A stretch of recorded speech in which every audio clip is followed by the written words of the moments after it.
కార్యక్రమం ఇదిలా ఉంటే హుషార్ హైదరాబాద్ పేరుతో వ్యాపార వర్గాలతో మంత్రి కేటీఆర్ సమావేశం నిర్వహిస్తున్నారు. ఇప్పుడు లైవ్ చూద్దాం. उसका अगर वो माहौल शांति की माहौल, अमन की जो माहौल है, उसमें अगर तब्दील होती है, उसमें कोई चेंज होती है, तो जरूर एवरीबडी विल बी इफेक्टेड. ना सिर्फ नॉर्मल हैदराबादी, क्योंकि मैं जब बचपन में हैदराबाद में ही मेरी पैदाइश हैदराबाद की नहीं है.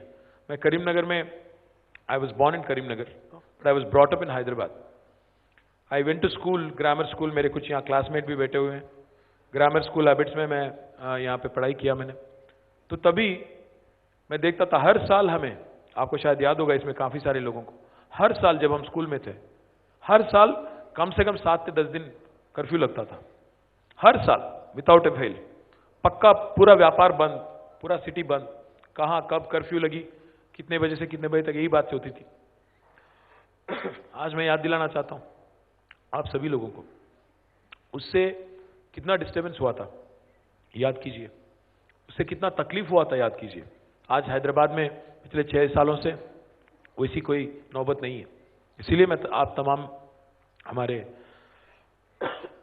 भाई लोग से विनती करना चाहता हूं कि लॉ एंड ऑर्डर सबसे अहम चीज है. अगर बिजनेस चलना है, स्टेट चलना है, रोल ऑफ रूपी चाहिए. उसमें कोई डिस्टर्बेंस होती है, चाहे वो कोई भी नाम से लेके, चाहे वो कास्ट लाइन पे हो, क्रीड लाइन्स पे हो, रिलीजियस लाइन्स पे हो, अच्छी बात नहीं है. तो इसलिए मैं 2 चीज आपने जो पूछा था हमने डिलीवर किया. शांति के साथ यहाँ पे हमने व्यवहार किया, किसी के साथ भी भेदभाव नहीं किया हमने. कोई रिलीजियस डिस्क्रिमिनेशन नहीं, कोई कास्ट डिस्क्रिमिनेशन नहीं, कोई रीजन डिस्क्रिमिनेशन नहीं, किसी को हमने डिस्क्रिमिनेट नहीं किया. और इससे भी बढ़िया बात, पिछले 6 सालों में यहाँ कोई हरासमेंट गवर्नमेंट की तरफ से किसी को नहीं हुआ. मैं ये दावे के साथ कह सकता हूं.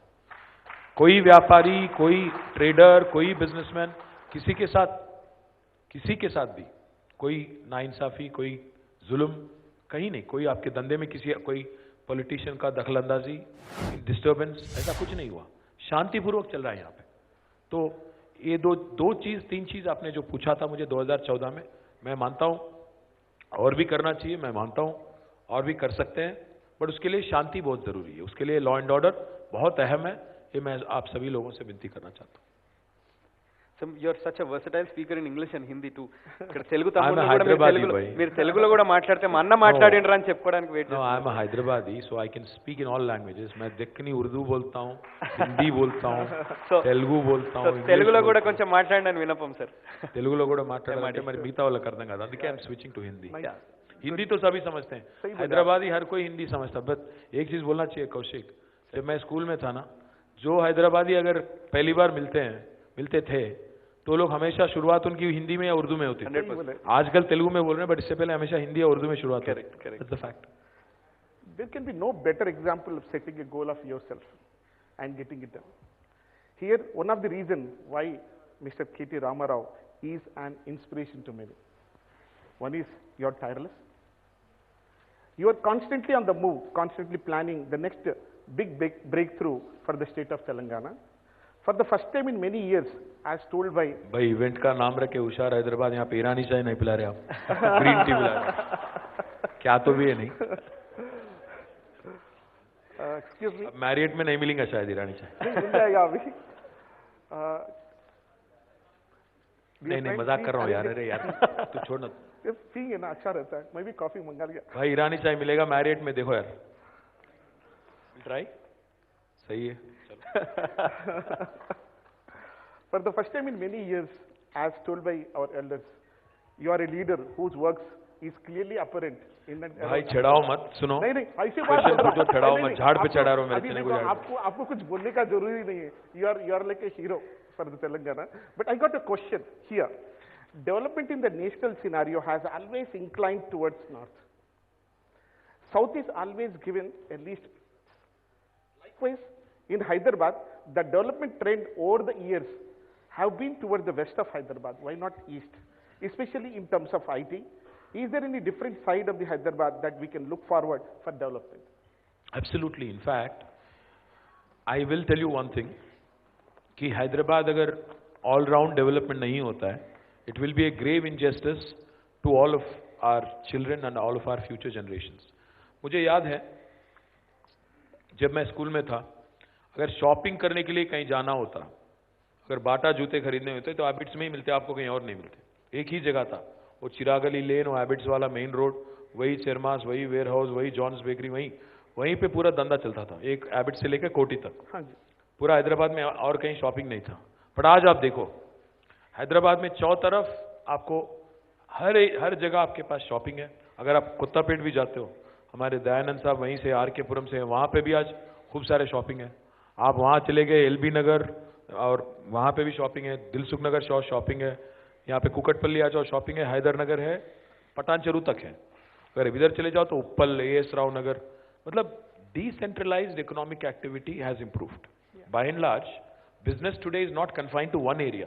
कोर सिटी जो एमसीएच थी, जिसमें जो हमारे पुराने बेगम बाजार, चिरागली लेन, कोटी, ट्रू बाजार, जितने भी हमारे व्यापारी थे वहीं पे थे, आज वहीं तक सीमित नहीं है। आज हैदराबाद पूरा बिजनेस तो हर जगह फैला हुआ है।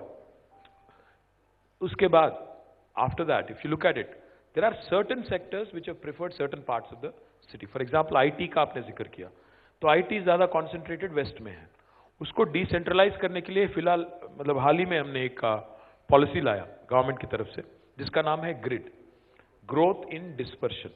ग्रोथ इन डिस्पर्शन का मतलब ये हुआ कि हम लोग ये चाहते हैं कि आईटी ना सिर्फ वेस्टर्न पार्ट तक सीमित हो जाए, बल्कि वो पूरा हैदराबाद में फैल जाए, मतलब नॉर्थ में भी, साउथ में भी और ईस्ट में भी। और इसके लिए हम लोग एडिशनल इंसेंटिव दे रहे हैं। अगर आप उप्पल में, जैसा अभी उप्पल में हमने 5 आईटी पार्क लॉन्च किया, उप्पल में एक शिल्पारामम भी हमने बनाया, मेट्रो भी वहां तक हमने बना दिया। तो इससे क्या हो जाएगा ना, जब मेट्रो वहां तक बनती है तो जरूर वहां पे इकोनॉमिक एक्टिविटी बढ़ेगी, क्योंकि लोगों को आने जाने के लिए एक अच्छा पब्लिक ट्रांसपोर्टेशन का व्यवस्था जब मिलेगी तो जरूर वहां पे भी इकोनॉमिक एक्टिविटी होगी। तो मेरी तो उम्मीद ये है, यकीन ये है कि जरूर हैदराबाद में ईस्टर्न पार्ट में आप आगे आने वाले 1-2 साल में आप आईटी पार्क देखेंगे। मैं कोम्पल्ली में भी एक आईटी पार्क इनॉग्रेट कर रहा हूँ गवर्नमेंट की तरफ से, वहां पे भी एक आईटी पार्क बना रहे हैं। और जो सदर्न पार्ट ऑफ हैदराबाद है, जो हमारे पहाड़ी शरीफ के पीछे वाली इलाका जो है, एयरपोर्ट की तरफ जो है, वहां पे भी हम लोग 2 इलेक्ट्रॉनिक मैन्युफैक्चरिंग क्लस्टर प्रमोट कर रहे हैं, जिसमें अभी हाल ही में जो अमेजॉन आया था, अमेजॉन वेब सर्विसेज, वो वहीं पे लगा रहा है पैसा। तो मैं आप सभी लोगों से कहना चाहता हूं, we are committed to 2 things. We are committed to decongesting the city of Hyderabad. उसके लिए 2 चीज करना जरूरी है, एक तो डिस्पर्शन में ग्रोथ होना चाहिए, और दूसरा हम लोग एक नया पॉलिसी भी लाए हैं। इसमें अगर कोई रियल एस्टेट डेवलपर है तो मैं आप सबसे कहना चाहता हूं, हमने एक इंटीग्रेटेड टाउनशिप पॉलिसी भी हमने लाया,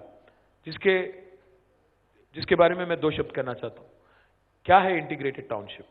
इंटीग्रेटेड टाउनशिप का मतलब यह है कि अगर आप कोई टाउनशिप बना रहे हो तो उसमें लिव, वर्क, लर्न, प्ले, इस सारे चीजों का सुविधा होना चाहिए। एक टाउनशिप सेल्फ कंटेन्ड होना चाहिए। तो इसको हम लोग प्रमोट कर रहे हैं पूरा आउटर रिंग रोड के चारों तरफ। तो आउटर रिंग रोड के 5 किलोमीटर बाहर अगर आप टाउनशिप अगर बनाओगे, तो anybody who can't afford a villa or a flat in Hyderabad, they can go there and live there, and they can commute either inside the township, or if they have to commute into Hyderabad also, they can come and go. So idea is to decongest the core city, create counter magnets around ORR, so that this core city is decongested and people also have better quality of living. So these are the 2 things I am very confident about, which will improve, the growth all around Hyderabad. And if you look at life sciences also, आज हैदराबाद पूरा दुनिया का vaccine capital है। आज हम लोग corona के time पे हैं, बहुत सारे लोग वैक्सीन की बात कर रहे हैं। कल प्रधानमंत्री और मुख्यमंत्री जी भी बात कर रहे थे वैक्सीन के बारे में। आज शायद पता नहीं कितने लोगों को यहाँ पे पता है, हैदराबाद आज दुनिया का वैक्सीन कैपिटल है। पूरा दुनिया में जितना वैक्सीन बनता है उसमें से 1/3 हमारे ही यहाँ बनता है। अगर आज दुनिया में कहीं भी एक बच्चा अगर उसको वैक्सीन शॉट दिया जा रहा है, उसमें 1/3 चांस है, 33% चांस है कि वो हैदराबाद में बना हुआ होगा। सो इतना मतलब चुस्ती से हम लोग आगे बढ़ रहे हैं वैक्सीन और बायोलॉजिकल और बायोटेक एरिया में भी, और फार्मास्यूटिकल्स में भी, लाइफ साइंसेस, आईटी और aerospace in industry. I see a great future and electronics for these industries in Hyderabad, in and around Hyderabad. और बाकी ट्रेडिशनल बिजनेसेस तो हैं, but these 4 things I am very upbeat about. So I'll take the cue from for the next question from this point, sir. So you were talking about decongestion in Hyderabad and decentralized development across Hyderabad. So this is the city scenario. Do we take this in the state scenario as well? ఎప్పుడు urbanization గురించి మాట్లాడుతుంటాము, Hyderabad సెంట్రికే మాట్లాడుతుంటాము. So మీ విజన్లో తెలంగాణ మొత్తంలో కూడా decentralise development, decongestion from అంటే హైదరాబాద్ నుంచి ఎక్కువ pressure పడకుండా వేరే దగ్గర కూడా డెవలప్ కావాలి అన్న మీ విజన్లో భాగం ఉందా? Part B of the question, and we don't want put pressure everything on the government, అన్ని గవర్నమెంటే చేశారని కాకుండా మా business community is also waiting. Where can we take part in your vision of rural development? There are NGOs working, but how do you want businessmen to collaborate with the government to work on development on rural side? Kaushik, Hyderabad in a way is a blessing to the state, and sometimes Hyderabad in a way also is a bit of a challenge, in terms of decentralizing development. Okay. What I mean is, Hyderabad is so central to Telangana. From any nook and corner of Telangana, it is about maximum of 3.5 hours, so you can reach the city. So a lot of people, when I request them, see for example IT companies, I've been working with them, I've been telling them कि आप वरंगल में invest करो, करीमनगर में करो, महबूब नगर में करो, निजामाबाद में करो, आप खम्मम में करो. Unfortunately they say हैदराबाद इतना अच्छा जगह है, हमारे एम्प्लॉयज़ भी यहीं पे आएंगे, अगर मेरा कोई विजिटर भी आ रहा है बाहर से तो हैदराबाद में ही आएगा, वो थोड़ी खम्मम जाएगा, वो थोड़ी करीमनगर जाएगा.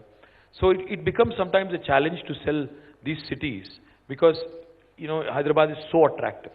Secondly, let me point out, ये वो दिन ज़्यादा दूर नहीं है जब high speed rail network India में भी आएगा. जैसे जापान में आपने सभी लोगों ने ट्रैवल तो किया ही होगा, जापान और वेस्ट और इवन यूरोप, जहाँ पे आपको आज 1 घंटे में आपको 200-250 किलोमीटर के रफ्तार से चलने वाले ट्रेन यहाँ पे भी आएंगे.